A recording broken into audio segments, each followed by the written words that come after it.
10ই April 1912 সালে তৎকালীন সময়ের পৃথিবীর সবচেয়ে বড় জাহাজ টাইটানিক ইংল্যান্ডের সাউদিস্পাটান থেকে নিউইয়র্কের উদ্দেশ্যে যাত্রা শুরু করে। এতে প্রায় 2,200 জন যাত্রী এবং 900 জন ক্রু মেম্বার ছিলেন।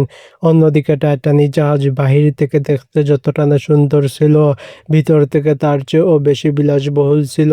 এর ভিতরে ছিল বড় সিঁড়ি, সুইমিং পুল, জিম, রেস্তোরাঁ, লাইব্রেরি, টার্কিশ বাথ আরও অনেক আধুনিক সুবিধা। শুধু বিলাসিতাই নয়, নিরাপত্তার দিক থেকেও টাইটানিক জাহাজটি অত্যন্ত শক্তিশালী করে তৈরি করা হয়েছিল।